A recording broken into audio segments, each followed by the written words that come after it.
오늘 말씀의 제목은요, 하나님이 돕는 자. 오늘 말씀의 제목은 하나님이 돕는 자라는 주제를 가지고 우리 함께 말씀을 나누고자 합니다. 벌써 7월 마지막을 향해 달려가고 있어요. 그렇죠? 우리 성도님들 이번 한 주 동안에 잘 지내셨나요?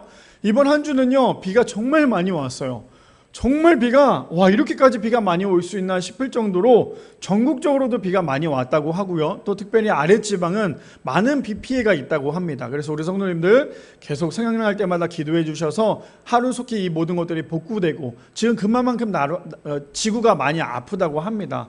점점점 기온이 올라가면 올라갈수록 이제 매년마다, 작년에도 이렇게 폭우가 많이 쏟아졌죠. 근데 앞으로 매년마다 이 폭우는 계속해서 지속된다라고 말해요. 그만큼 지금 지구가 많이 아프기도 하고, 또 지금 전국적으로 뿐만 아니라 전 세계적으로 지금 나라들마다 이 폭우로 인해서, 또 폭염으로 인하여서 많이들 아프다고 하니까요, 우리 성도님들도 기도해 주시고 또 함께 이 모든 것들에 대해서 공감할 수 있는 우리 모두가 되기를 소망합니다. 말씀에 들어가기 전에요, 존 마크 코머 목사님께서 이렇게 말씀하셨어요. 성도는 주님 사랑을 받는 자일 뿐 아니라 이웃에게 베풀 주님 사랑으로 가득한 자여야 한다라고 얘기합니다. 오늘 본문에 대한, 우리가 좀 전에 읽어봤지만 본문을 전체적으로 좀 어떻게 보면 하나로 묶어놓은 그런 메시지이기도 하죠. 하나님을 믿는 사람이라면, 하나님을 정말 믿는 사람이라면 우리의 삶이 그냥 앞에 놓여져 있는 그 사람을 지나가서는 안 된다라고 얘기를 해요. 그만큼 성도는 주님의 사랑을 받는 자뿐 아니라 이웃에게 베풀 주님의 사랑으로 가득한 자여야 한다. 우리가 예수님으로부터, 하나님으로부터 사랑을 받았다면 그 사랑을 가지고 우리가 이웃에게 그 사랑을 베풀어 줘야 되고 흘려보내야 된다라는 이야기입니다. 이처럼 우리 성도님들도 우리가 하나님을 믿는 것처럼, 하나님의 자녀인 것처럼 우리가 우리만 사랑을 받고 끝나는 것이 아니라 우리가 하나님으로부터 받은 그 사랑을 우리 주변에 있는 모든 사람들에게 흘려보낼 수 있는 우리 미랄의 성도님들 되시기를 축복합니다. 오늘 본문도 우리가 좀 전에 읽어봤지만요, 저번 주에 우리 기억나십니까? 불의한 청지기, 그거와 거의 비슷한 내용이기도 한데 오늘도 물질에 대한 내용이기도 하지만 우리가 정말 하나님을 잘 믿어야 되는 그 이유에 대해서도 오늘 본문에 나오고 있으니까요, 우리 성도님들 오늘도 본문을 통해서 하나님이 돕는 자가 과연 누구일까? 그 하나님이 돕는 자가 우리 모두가 되기를 소망합니다. 그래서 오늘도 이 본문을 통해서 듣고 끝나는 것이 아니라 삶으로 증명해낼 수 있는, 삶으로 살아갈 수 있는 우리 모두가 되기를 소망합니다. 그렇다면 오늘 말씀의 제목, 하나님이 돕는 자라는 주제를 가지고 우리 함께 세 가지로 나눠보기를 소망하는데요, 첫 번째입니다. 사람의 시선이 회피할 때 하나님은 보고 계신다라는 거예요. 첫 번째로, 사람들의 시선이 회피할 때요, 하나님은 보고 계십니다. 우리 본문을 좀 볼까요? 누가복음 16장부터 보면 이렇게 시작합니다. 한 부자가 있어 자색 옷과 고운 베옷을 입고 날마다 호화롭게 즐기더라라고 얘기합니다. 첫 번째 등장하는 사람이 누구예요? 바로 부자이죠. 부자는 어떤 사람이래요? 지금 보니까 화려한 옷을 입고, 또 고운 베옷을 입고 날마다 뭐하고 있대요? 호화롭게 지내고 있다. 매일매일 파티를 하고 있는 거예요. 왜요? 돈도 많고 가진 것도 많다 보니까요, 언제든지 자신의 인생 가운데 즐길 수 있다라는 거예요. 어떻게 보면 지금 우리가 살아가면서 우리가 성경을 볼 때에 가장 좀 부러운 사람이지 않을까요? 오늘 두 명의 사람이 등장을 해요. 누구 나옵니까? 이 부자와 한 명은 누구요? 거지 나사로가 나와요.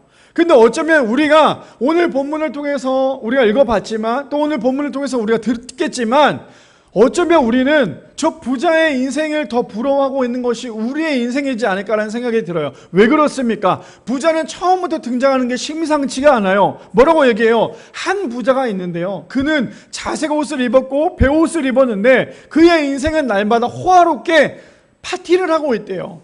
파티를 하고 있다는 건 무엇이에요? 굶지 않고 매일매일 맛있는 음식을 먹으면서 그냥 인생을 즐기고 있다는 거예요. 누구도 부럽지 않고. 그래서 우리가 지금 말하는 무슨 수저일까요? 아마 다이아몬드 수저급이지 않을까요? 얼마나 행복한 삶을 살았는지.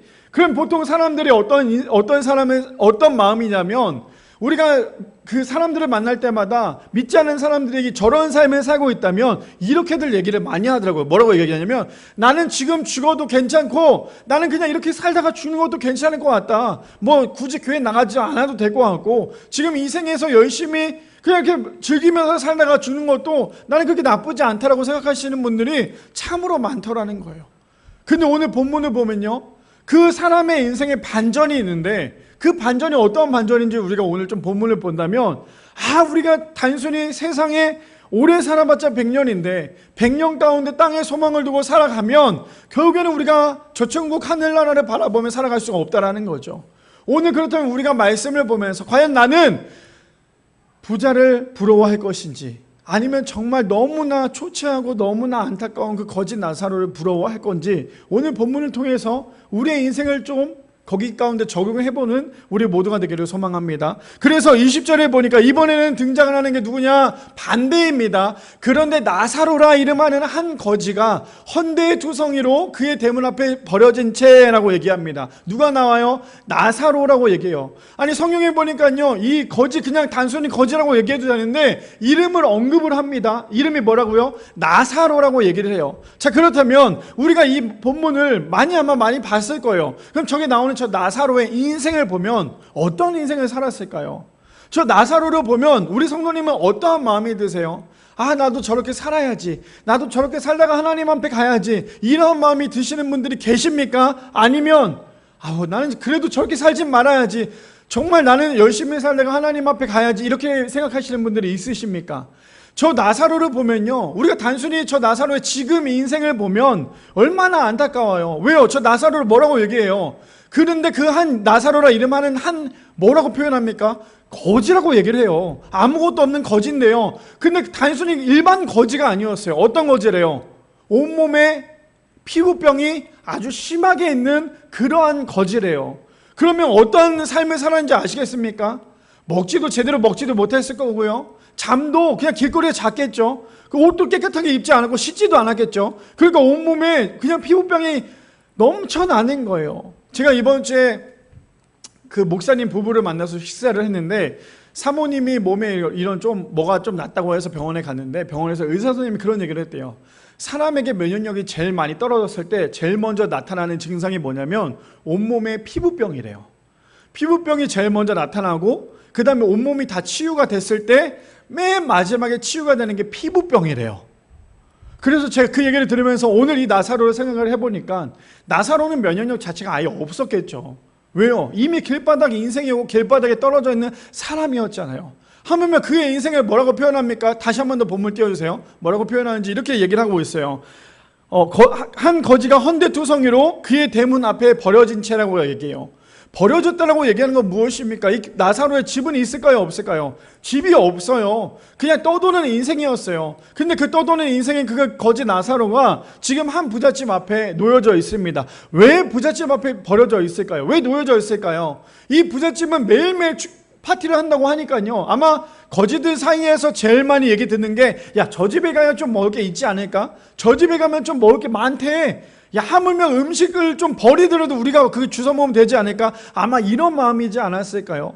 그냥 일반 거지여도 그런 거지가 그냥 다른 집에 가서 동냥하지는 않을 거 아니에요. 그냥 정말 잘 사는 그런 데서 버리고 남은 것을 먹는 것이 지금 이 나사로의 모습이었다라는 거예요. 그런 나사로의 인생을 봤을 때 우리는 어때요?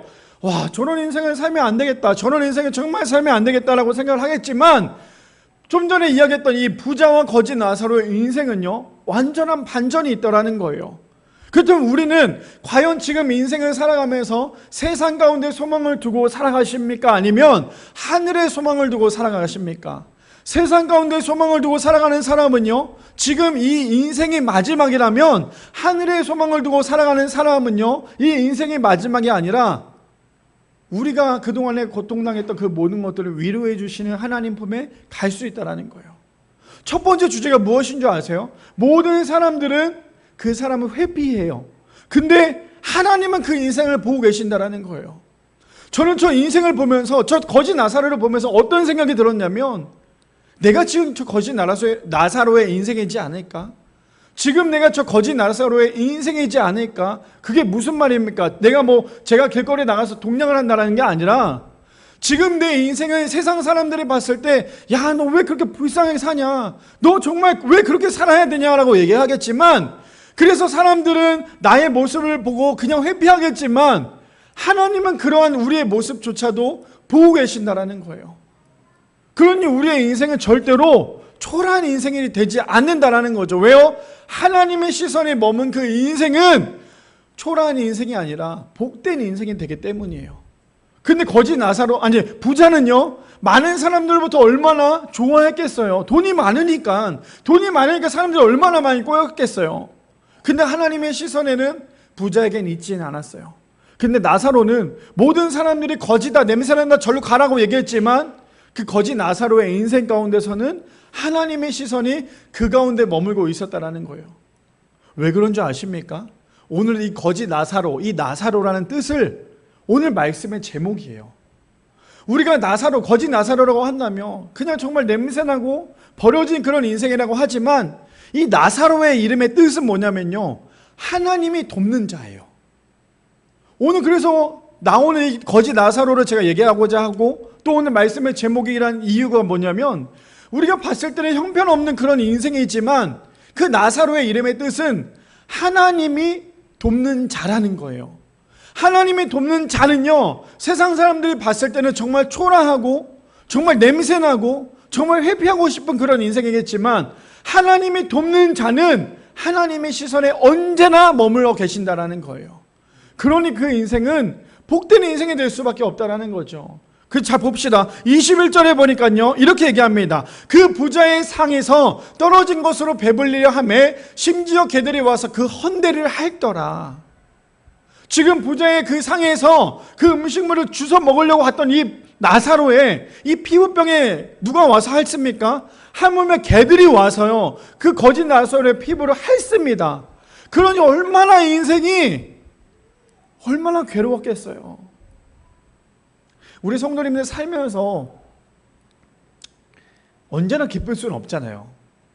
우리가 지금 단순히 저런 거짓 나사로 같은 그런 인생은 아니지만, 어쩌면 우리도 살아가면서 거짓 나사로 같은 인생의 마음으로 살고 있진 않았을까요? 그게 무엇일까?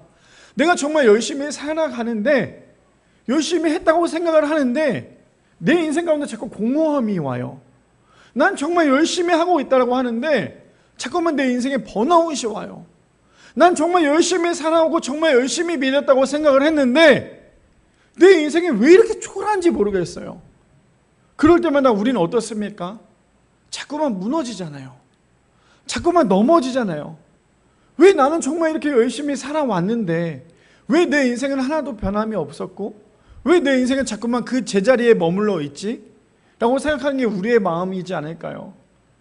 제가 아시는 목사님이 계세요. 그 목사님이 우리 교회보다 1년 늦게 개척을 하셨어요.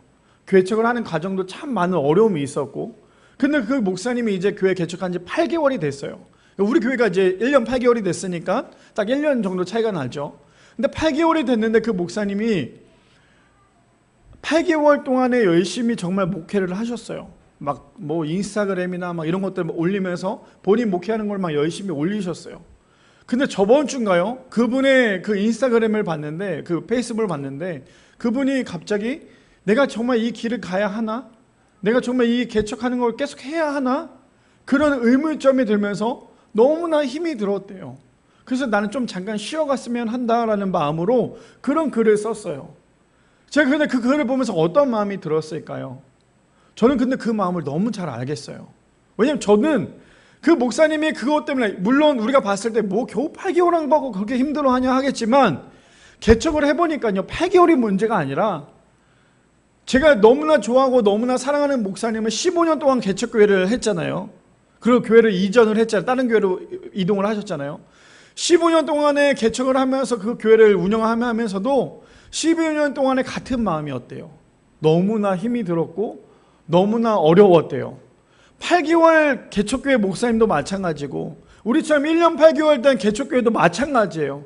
같은 마음에 우리는 정말 열심히 달려가고 있다고 하지만 우리 마음 가운데 그 열심이 때로는 우리에게 공허함을 줄 때가 있다는 거예요. 제가 왜 갑자기 이런 말씀을 드리냐면, 나사로의 인생도 마찬가지 아니었을까요? 저는 그렇게 생각해요. 나사로가 겉모습으로 봤을 때는 얼마나 사람들이 보고 싶지 않은 모습이겠어요. 그런데 나사로는요 하나님을 정말 잘 믿었을 거예요. 왜요? 마지막 인생의 끝을 보면 알잖아요. 나사로가 분명 사람들로부터 멸시당하고 냄새난다 막 욕 먹고 발길질도 당했겠고 얼마나 사람들로부터 욕을 당했겠어요. 그런데 나사로는 그럼에도 불구하고 하나님을 믿는 믿음을 끝까지 지켰다라는 거.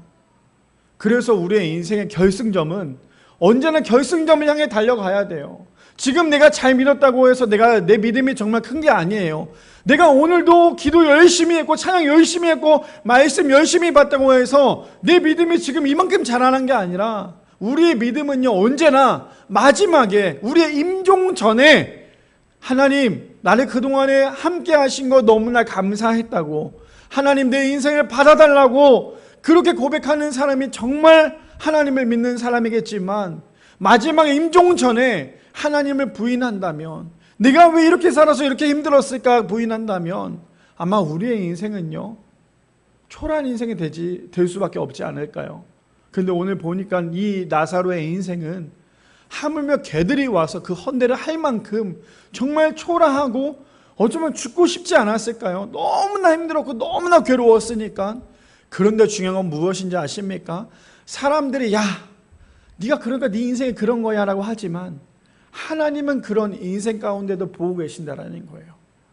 하나님은요, 지금 여기 앉아 계신 미라의 성도님들 모든 인생 가운데 어제도 보고 계셨고요, 오늘도 보고 계시고요, 내일도 우리의 인생을 보고 계신다라는 거예요.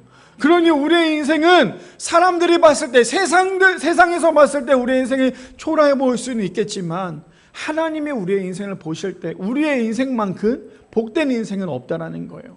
근데 오늘 본문 아까 전에도 말씀드렸지만 하나님께서 분명히 물질에 대한 복을 주셨어요. 그런데 이 부자는 어떻습니까? 거지 나사로에게 조금이라도 도왔을까요? 아니요, 전혀 돕지 않았어요. 오로지 자기가 받은 그 물질을 가지고 자기의 인생 가운데 자기만을 위해 살았다는 거예요. 우리 성도님들, 내 주변에 어려운 사람이 있다면 우리는 도와야 돼요.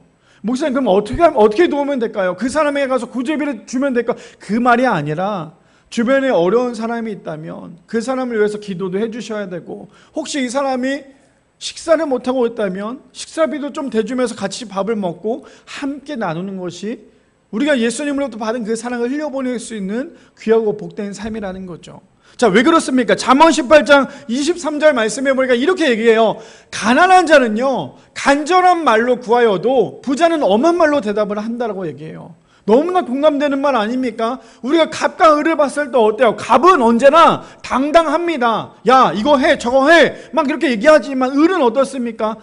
조금만 도와주세요. 아, 내가 이렇게 열심히 할 테니까 좀 봐주세요라고 얘기하고 있는 거 아닙니까? 근데 하나님 안에서 하나님을 믿는 우리 모두는요, 갑도 없고요, 을도 없고 모두 다 동등한 위치에서 사람들을 바라봐야 한다는 거예요. 우리 성도님들 사업하고 계십니까? 일하고 계십니까? 일하고 있다면, 혹은 내 아랫사람이 있다면 그 아랫사람을 멸시하지 마세요. 그거 하나님이 원하시는 거 아니라는 거예요. 내가 일할 때 나보다 조금 못난 사람이 있거나 나보다 조금 아랫사람처럼 보이는 사람이 있다면 함부로 반말하지 마세요. 그 반말하는 게 얼마나 나쁜 건지 아십니까? 저도 예전에 당연히 내가 나이가 많기 때문에 아랫사람한테 반말해도 되는 줄 알았어요. 제가 그래서 아랫사람한테 엄청 반말을 열심히 했거든요. 하물며 제가 섬겼던, 같이 일을 했던 전도사님들 같이 한 팀을 해서 교육국장이었을 때 전도사님들한테도 반말을 너무 잘했어요. 사람들 없을 때 야, 그렇게 하면 안 되지 라고 얘기했어요. 근데 그 모습을 제가 다른 목사님을 통해서 봤거든요. 저보다 선배 목사님이 저한테 반말하는 걸 보니까, 물론 선배 목사님께가 그럴 수 있다고 생각을 했는데 그 모습을 제가 보니까요, 와, 내가 그동안에 뭐 했지? 왜 그런 생각이 들었냐면, 자, 이렇게 한번 생각해 보세요. 하나님께서, 저기 계신 전도사님도 하나님께서 세우신 주의 종이에요. 옆에 있는 목사님도 하나님께서 세우신 종이에요. 그럼 내가 그들에게 함부로 말하면 안 되는 거예요. 왜요? 하나님께서 세우셨잖아요. 그럼 목사님, 제가 일할 때 제가 일하고 있는 직원들은 하나님께서 세우신 종이 아닌데 그럼 제가 말 놔도 돼? 아니요. 하나님께서 그들도 지었잖아요. 그들도 지었어요. 그래서 우리는 함부로 말해서는 안 된다는 거예요. 근데 오늘 본문에도 뭐라고 얘기합니까? 부자는요, 아주 엄하게 말을 하지만 가난한 사람은 아주 겸손하게 이야기할 수밖에 없다라고 얘기해요. 바라기는 우리 미라의 성도님들, 언제나 우리가 하나님 앞에 코람데오, 하나님 앞에 서 있을 수 있는 우리 모두가 되기를 소망합니다. 하나님 앞에 선 사람은요 절대 함부로 말하지 않아요. 하나님 앞에 선 사람은 절대로 남을 깔보지 않아요. 왜요? 하나님 앞에 우리도 똑같은 사람이기 때문이라는 거죠. 그분 아미입니다. 시편 33편 15절에 보니까요 이렇게 얘기해요. 저는 이 말이 너무 위로가 됩니다. 현대인의 성경입니다. 여호와는 모든 사람의 마음을 만드시고 그들이 행하시는 일을 일일이 지켜보신다라고 얘기합니다.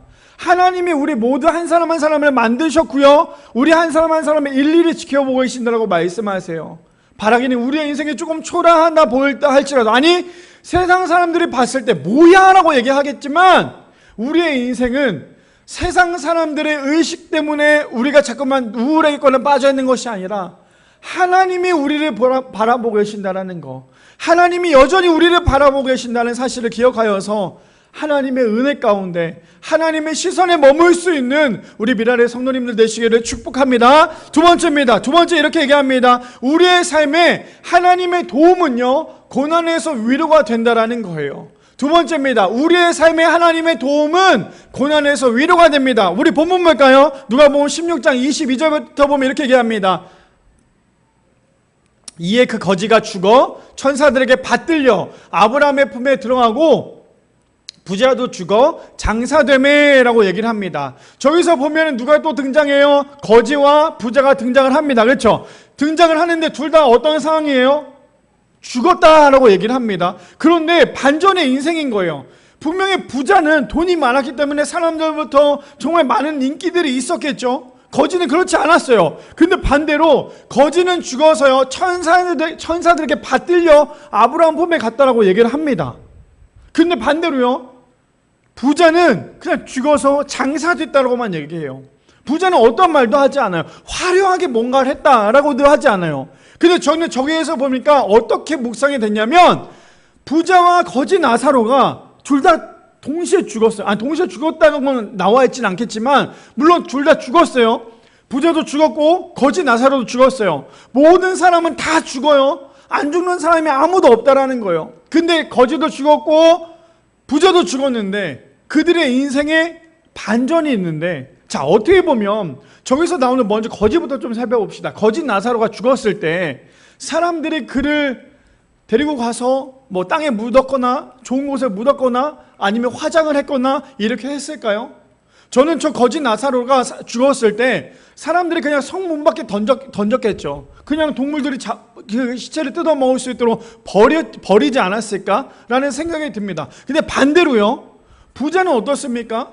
죽었어요. 그냥 죽었을까요? 아니요. 가장 좋은 관을 짜가지고 부자가 죽었을 때 그 부자를 아주 좋은 무덤이나 그런 곳에 묻어놨겠죠. 가장 좋은 곳에 그를 모셨다라고 할 만큼 묻어놨겠죠. 자, 어떤 인생인지 아시겠습니까? 부자는 죽었는데 그냥 버려졌지만, 아니 거지는 죽었는데 그냥 버려졌지만 부자는요 가장 좋은 관에 아마 모셨을 거예요. 그런데 사람은 죽고 난 다음에 인생은 달라지는데 어떻게 달라지냐면, 분명히 죽었으면 이 사람은 버려졌고 이 사람은 묻혔음에도 불구하고요 버려진 거지 나사로는 천사의 품에 받들렸다라고 얘기를 해요. 근데 반대로 부자는요 똑같이 죽었지만 아주 좋은 곳에 묻혔다라고 하지만 그의 인생은 그렇지 않았어요. 왜 그런지 한번 볼까요? 23절에 보니까 이렇게 얘기합니다. 그가 음부에서 고통 중에 눈을 들어 멀리 아브라함과 그의 품에 있는 나사로를 보고 해요. 누굽니까? 부자예요. 부자는 분명히 죽었을 때 수많은 사람들이 조문을 왔겠죠.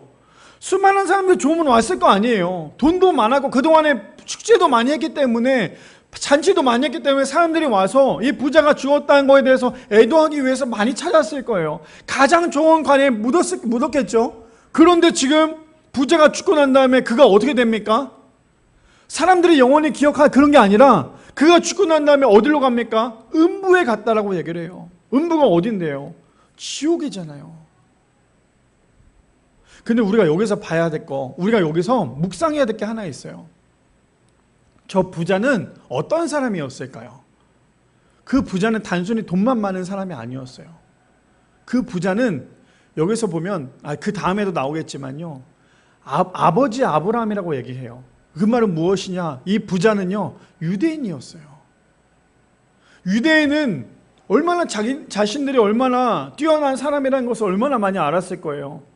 그러니 자기가 죽어서 지옥에 갈 거라는 생각을 아마 1도 안 했을 거예요. 나는 당연히 이만큼 말씀도 많이 알고, 나는 이만큼 다 종교적인 행위를 다 하기 때문에 나는 당연히 죽고 난 다음에 당연히 난 천국에 가겠지라고 생각을 했는데, 근데 그가 죽고 난 다음에 어디 있습니까? 그가 음부에서 고통 중에 눈을 들어 멀리 아브라함과 그의 품에 있는 나사로를 봤대요. 분명히 거지 나사로는 지옥에 와도 괜찮은데 지금 거지 나사로는 어디에 있습니까? 아브라함 품에 있대요. 근데 자신은 어디에 있습니까? 음부에 있대요. 저는 저 메시지를 보면서 우리 성도님들께 도전을 드리고 싶은 게 있어요. 나는 내가 살아가면서 지금 내가, 물론 모든 사람은 다 한 번 죽고 또 한 번 죽겠지만, 모든 사람들이 살아가면서 나는 과연 어디에 소망을 두고 살아가나, 저는 이거에 대한 도전을 드리고 싶어요. 나는 지금 잘 먹고 잘 살면 되지가 아니에요. 어쩌면 하나님께서 우리에게 어떤 어려움을 주신다면 사인을 주시고 있는지도 몰라요. 내가 너를 누르고 있는 거야. 빨리 나에게 돌아와.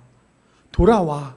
저는 그 사인을 오늘 본문을 찾자면, 나사로가 부잣집 앞에 있을 때 부자가 그 나사로를 도와주거나 그 나사로를 섬겼거나 이렇게 했다면 그의 인생은 좀 달라지지 않았을까요? 근데 그렇게 살아가지 않았다는 거예요. 왜요? 나만 잘 먹고 잘 살면 되기 때문에. 우리 주변에도 그런 사람들 뭐 너무나 많잖아요. 나만 잘 먹고 잘 살면 되지 무슨 죽고 난 다음에 뭐가 있어. 이렇게 말하는 사람들 너무나, 어쩌면 저 부자도 나는 어차피 유대인이고 하나님 잘 믿고 나는 이만큼 하나님을 섬기고 있는데 나는 당연히 천국에 가겠지라고 생각하지 않았을까요? 근데 그의 인생은 고통 중에 눈을 들어 멀리 아브라함과 그의 품에 있는 나사로를 보게 됩니다. 24절이요. 불러 이르되 아버지 아브라함을 말하잖아요. 그렇죠? 아버지 아브라함이여 나를 긍휼히 여기사 나사로를 보내어 내 손가락 끝에 물을 찍어 내 혀 서늘하게 하소서라고 얘기합니다. 저는 저기 보면서도 얼마나 마음이 안 좋던지, 왜 마음이 안 좋은지 아십니까? 부자는요 죽어서도 자기가 부자인 줄 알아요. 갑인 사람은요 자기가 죽어도 자기가 갑인 줄 알아요. 왜 그런 줄 아십니까? 좀 전에 등장했던 그 거지 나사로에게 그 거지 나사로를 시켜해요. 저기 봅시다. 본문에 보니까 아브라함이여 나를 긍휼히 여기사 나사로를 보내어서라고 얘기해요. 자기는 죽어서도 부자인 줄 알아요. 그러니까 어떻게 해요? 나사로를 보내어서 손가락에 물을 찍어서 내 혀를 서늘하게 하소서. 얼마나 불타오르는 곳에 있는지 아시겠죠? 얼마나 고통스러운 곳에 있는지 아시겠죠? 우리 성도님들 목 말라 보셨습니까? 정말 목 마른 사람은요 침조차도 나오지 않아요.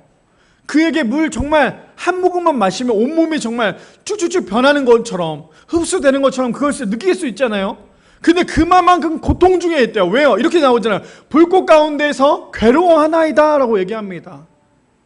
그 괴로워하고 있는 그 부자는요 여전히 깨달음이 하나도 없어요. 거지 나사로를 불러다가 그에게 손에 물방울 찍어서 내 혀를 좀 서늘하게 해달라고 그렇게 이야기를 하고 있더라는 거죠. 25절이요. 아브라함이 이르되 너는 살았을 때 좋은 것을 받았고 나사로는 고난을 받았으니 이것을 기억하라. 이제 그는 여기서 위로를 받고 너는 괴로움을 받느니라. 두 번째 주제가 무엇이었습니까?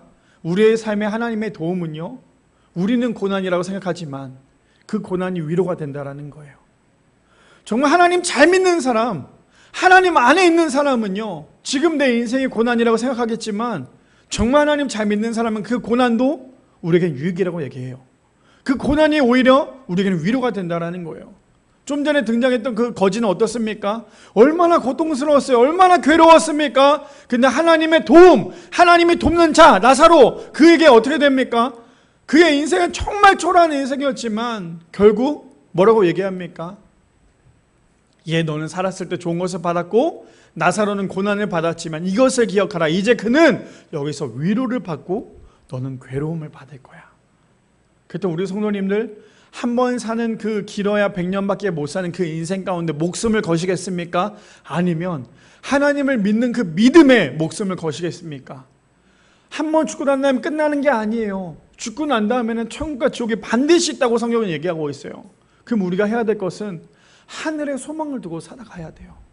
내가 이만큼 번다고, 내가 이만큼 잘 산다고 해서 그거 가지고 험난방탕하게 낭비하며 살아가는 것이 아니라 하나님 안에 있어야 돼요.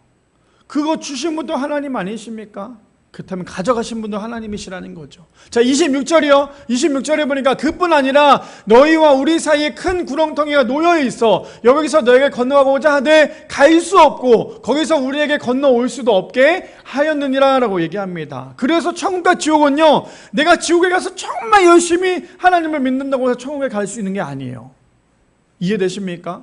그래서 우리는 한 번 사는 그 인생, 하나님께서 우리를 만들었다는 그 본질을 기억한다면 하나님을 위해서 열심히 살아가야 해요. 내가 지금 이렇게 살다가 지옥에 갔어, 나중에 열심히 해서 천국 가지? 아니요. 지옥은 영원한 지옥이고요, 천국은 영원한 천국이라는 거예요.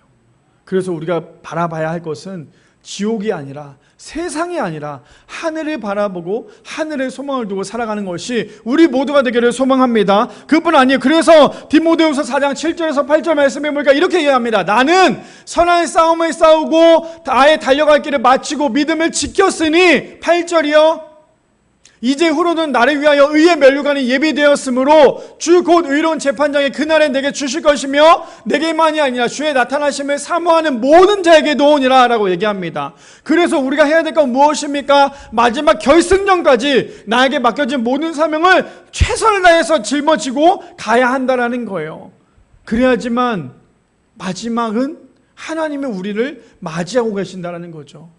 그러니 우리가 오늘만 이렇게 살고 말지 이게 아니라요, 우리의 인생 하루하루를 정말 값지게, 하루하루를 정말 최선을 다해서 하나님의 영광을 위해 살아가야 한다라는 거예요. 얼마나 우리의 인생이 때로는 살아가면서 죽고 싶을 때가 많아요. 얼마나 괴로울 때가 많습니까? 그런데 그 괴로운 인생도, 그 죽고 싶은 그 인생도요, 하나님께서 오늘 나를 통해서 하루를 또 허락하셨다라는 거예요. 그렇다면 오늘 사도 바울이 고백한 것처럼 이렇게 얘기하잖아요. 나는 선한 싸움을 싸우고 나의 달려갈 길을 마치고 믿음을 지켰대요. 세상 사람들이 나에게 손가락질을 한다 할지라도 나의 그 믿음을 끝까지 지켜낼 수 있는 우리 모두가 되기를 소망합니다. 그래서 에베소서 2장 8절에서 9절 말씀해 보니까 이렇게 얘기합니다. 너희는 그 은혜에 의하여 믿음으로 말미암아 구원을 받았으니 이것은 너에게서 난 것이 아니요 하나님의 선물이라. 9절이요. 행위에서 난 것이 아니니 이는 누구든지 자랑하지 못하게 함이라. 그 부자는 당연히 천국에 갈 줄 알았겠지만 그의 인생은 음부에 빠질 수밖에 없었다라고 얘기해요. 그러니 구원받는 것도요, 내가 잘한다고 해서, 내가 오늘도 기도 많이 했다고, 오늘도 내가 말씀 많이 받다고, 내가 오늘도 봉사 많이 했다고, 헌금 많이 냈다고 해서 내가 그것을 통해서 구원을 받는 게 아니라 구원은 하나님의 전적인 선물이라는 사실. 오늘 두 번째 주제가 무엇입니까? 우리의 삶에 하나님의 도움은 고난에서 위로가 된다라는 거예요. 바라기는 우리의 삶 가운데 고난이라 생각하겠지만 하나님의 도움, 그 삶은 고난이 아니라 위로가 된다라는 거.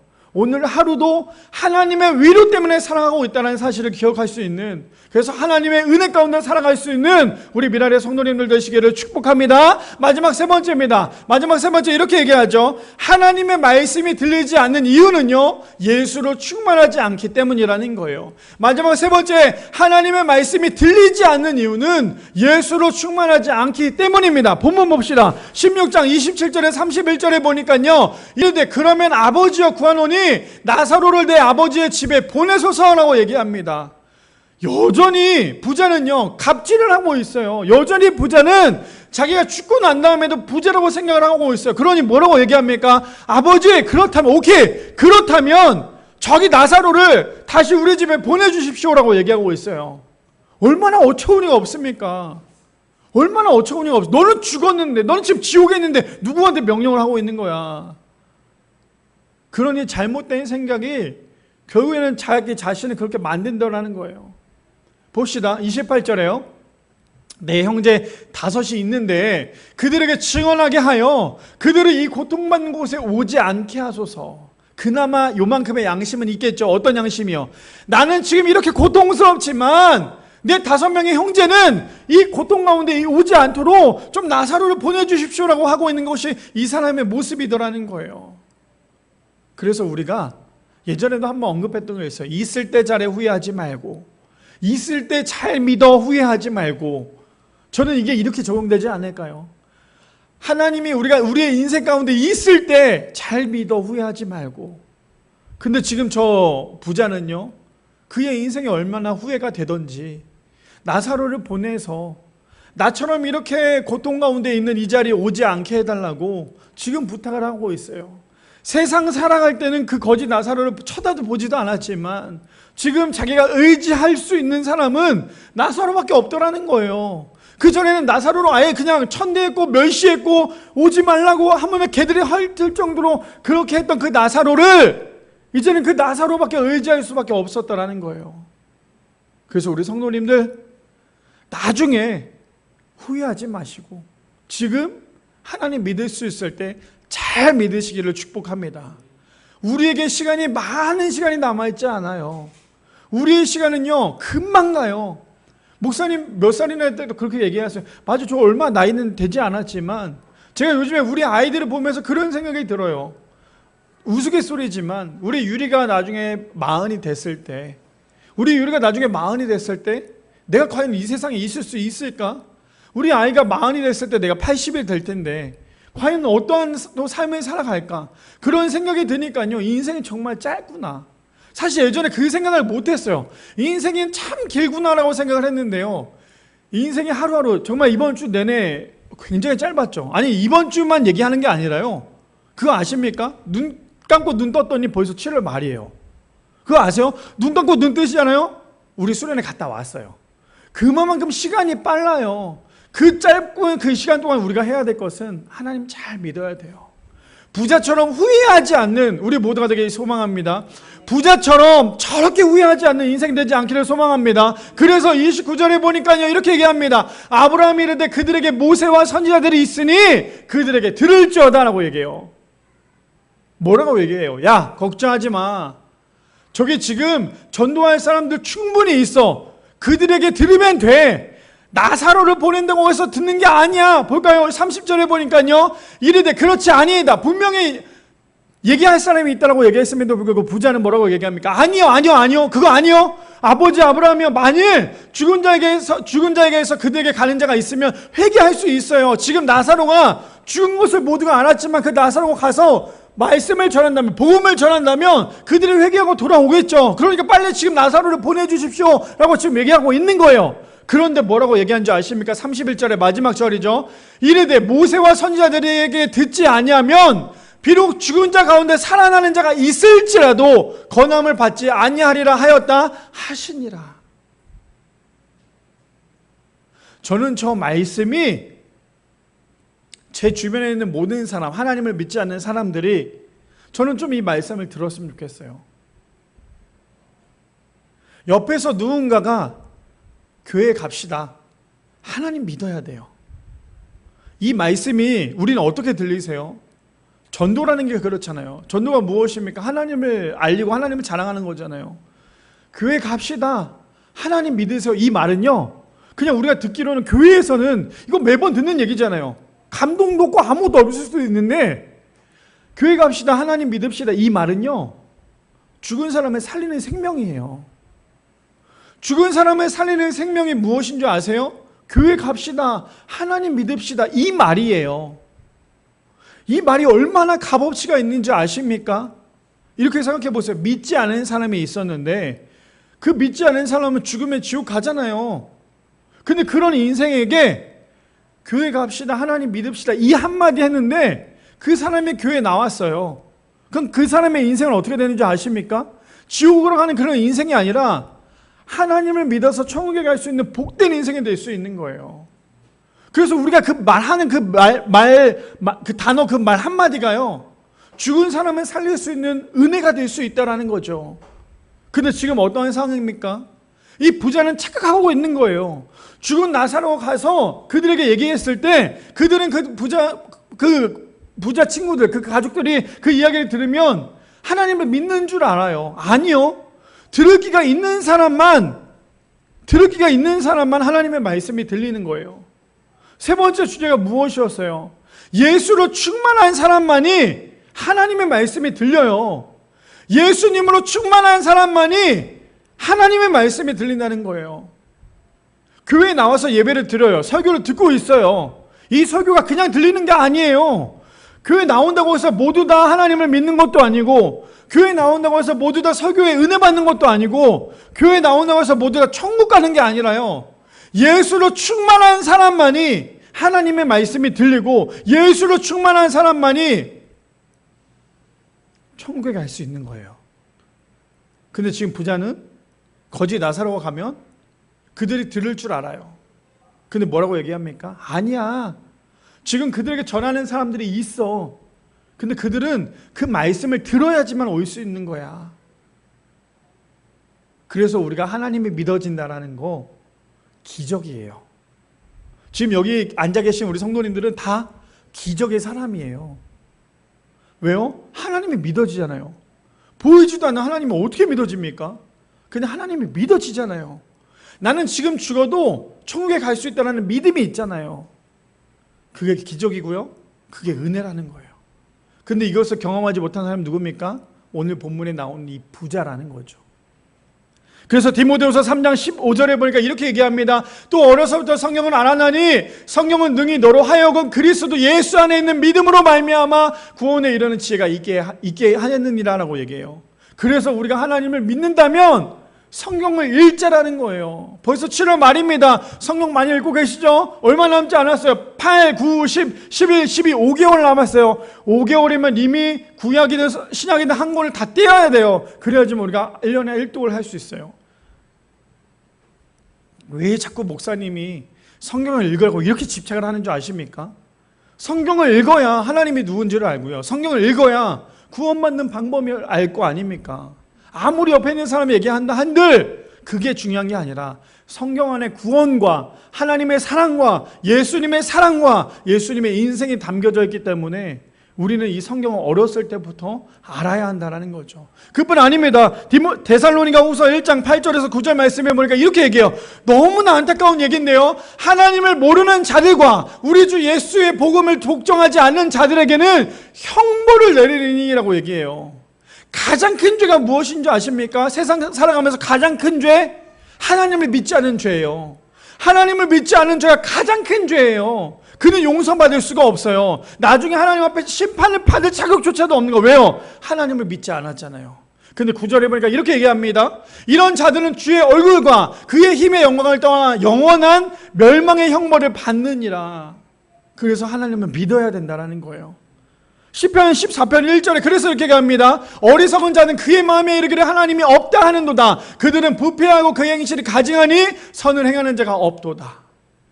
하나님이 없다고 하는 사람들은요, 자신들이 어떠한 죄를 짓고 있는지 몰라요. 세상 사람들에게 가장 큰 죄가 무엇입니까? 라고 물어보면 살인, 도둑, 간음 뭐 이런 것들 얘기하겠죠. 물론 그거는 너무나 큰 죄지만 더 큰 죄는요, 하나님이 없다라고 얘기하는 거예요.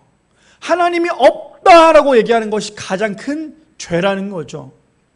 그래서 요한복음 11장 25절 26절 말씀이 우리의 삶 가운데 고백이 되기를 소망합니다. 어떤 거요? 예수께서 이르시되 나는 부활이요 생명이니 나를 믿는 자는 죽어도 살겠고 26절이요 무릇 살아서 나를 믿는 자는 영원히 죽지 아니하리니 이것을 내가 믿느냐. 제가 어저께 우리 아이들이랑 같이 킹 오브 킹스라는 영화를 보고 왔어요. 예수님의 이야기.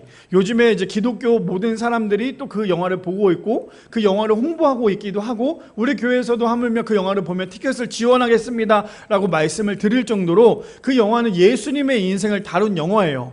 근데 저는 그 영화를 보면서 마지막에 요한복음 14장 6절 말씀을 딱 띄워주거든요. 딱 띄워주고 끝이 나요. 요한복음 14장 6절 말씀 아시죠? 예수님만이 길이라는 거, 예수님만이 생명이고 진리라는 것을 거기에 딱 띄워주는데 저는 그걸 다 보고 난 다음에 영화관을 내려오면서 계단에 내려오면서 어떤 감동이 몰려왔냐면 이 영화뿐만 아니라 성경에서 나오는 요한복음 14장 6절 말씀에서 말하고자 하는 그 예수님의 감동이 어떤 거였냐면 내가 이렇게까지 하는데 너 나를 좀 믿어주면 안 되겠냐? 여기서 마지막 뭐라고 해요? 이것을 내가 믿느냐라는 것은 내가 이렇게 죽은 자도 살리고 죽은 나사로를 살리는 장면이 나와요. 그리고 귀신을 쫓아내는 장면도 나오고요. 치유하는 장면도 있고 기적을 보이는 장면들도 있어요. 예수님께서 이 세상 살아갈 때 30살부터 33살까지 3년 동안의 공생애를 하면서 사역을 하시면서 모든 기적과 이적을 나타내시면서 그 모습을 보여주면서 그 모습을 볼 때 어떤 마음이 들었냐면, 내가 이렇게 하는 이유가 뭔지 알아? 너가 좀 날 믿어. 이렇게까지 하는 이유는 너가 좀 날 믿어야 돼. 내가 이렇게까지 죽은 사람을 살리고 기적을 보이고 이렇게 하는 이유는 너가 좀 나를 믿으라는 거야. 저는 그 마음이 와닿으니까요, 얼마나 마음 가운데 감동이 오고 얼마나 눈물이 나는지 몰라요. 예수님께서 이 땅에 오신 가장 큰 이유가 뭔지 아십니까? 섬김을 받으려고 하는 것이 아니라, 예수님께서 이 땅에 오신 가장 큰 이유는요, 우리 한 사람 한 사람을 구원하시기 위해 이 땅 가운데 오셨다라는 거예요. 바라기는 오늘 말씀의 제목이 무엇입니까? 하나님이 돕는 자예요. 나사로의 인생 우리가 감히 판단할 수 없지만, 나사로의 인생 우리가 봤을 때는 저런 인생 가운데 살고 싶지 않다고 얘기하겠지만, 근데 나사로의 인생의 마지막은요, 하나님이 도우신 그 인생은 위로의 인생이 되고 복된 인생이 될 수 있다는 거예요. 그러나 반대로 하나님이 돕지 않는 인생, 그런 인생은요 결국 고난의 인생이 될 수밖에 없다는 거예요. 바라기는 여기 앉아 계신 모든 성도님들의 인생 가운데 하나님이 돕는 자가 되기를 소망합니다.